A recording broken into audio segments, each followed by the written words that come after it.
Everybody today is concerned about climate change. What most people don't realize is that if our agriculture doesn't adapt to climate change, then neither will we. The crops in the field are the first things on Earth to really be dramatically affected by climate change. So I think if you're concerned about climate change, if you're concerned about food security, if you're concerned about even national security, then you have to be concerned about conserving the foundation for all of this, which is the diversity of our plant life for our crops. That's the real imperative today. So Cary is a true visionary. He thinks big. He has a very impressive academic catalog, you know, with widely cited articles and books with a wide readership. Also beyond academia, academic circles. In his early days, he published a book called Shattering, together with Pat Mooney, and that was a book that sounded the alarm about the loss of crop diversity. When I started work in this, I thought it was an interesting subject for me to work on, and honestly, I thought I would devote a couple of months of my life to studying it, and I wouldn't lose interest. And that was 40-something years ago. It still interests me. And it's still an important subject. We still need to conserve that diversity. We haven't completed the job, but we've made some progress. And now, I would say that this topic that he has worked on for so many years is sort of, it's in the mainstream. Now he's the White House Special Envoy on Global Food Security. He was now in 2024 awarded the World Food Prize. So that's been quite a journey.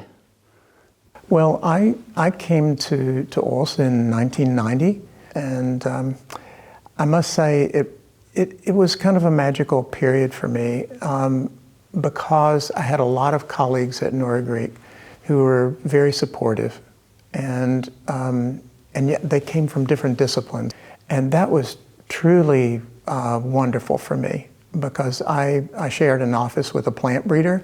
There were social scientists there.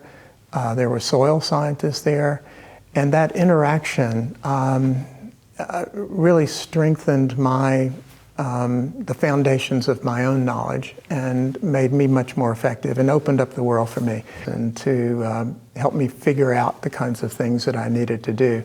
And along the way, by the way, we got a contract from the government to undertake a feasibility study for the Svalbard Global Seed Vault. So most of the work for that feasibility study was done in my little office at Tivoli here on campus.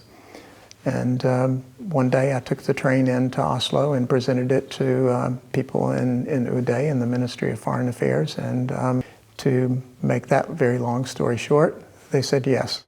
And a couple of years later, we have a seed vault.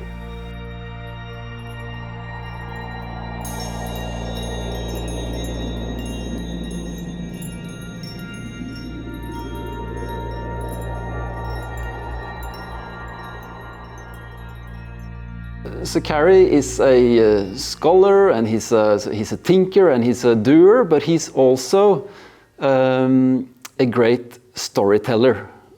He is someone that really has understood that it's not just about sort of laying out the facts, it's also about telling a good story about the importance of what you're doing. And yes, the seed vault is famous, and yes, it's a great symbol in itself where it sits up there in that frozen mountain in Svalbard. But it hadn't achieved that fame, I think, without very good helpers. And first among those, I would say, is Cary Fowler. I think the most important part of the story is in the heart. It's the emotional tie to what you're doing. And for me, it was having a close relationship with my grandmother who operated the family farm.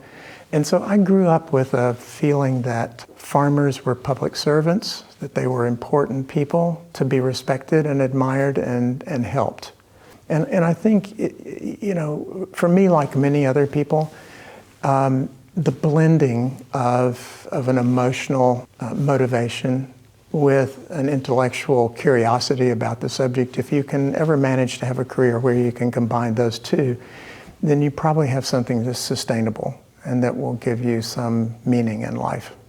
Well, it's an honor and was a big surprise to get this honorary doctorate here at NMBU. So much of the credit for what I'm known for actually goes to the government of Norway, the people of Norway. So when I look back at the things that I'm most known for doing, I'm most known for doing things that I couldn't have done without Norway.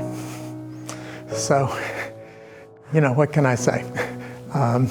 Because the government, in my experience, has been very forward-looking and has taken some risks and placed its trust in some people like me, and I'm extremely grateful for that.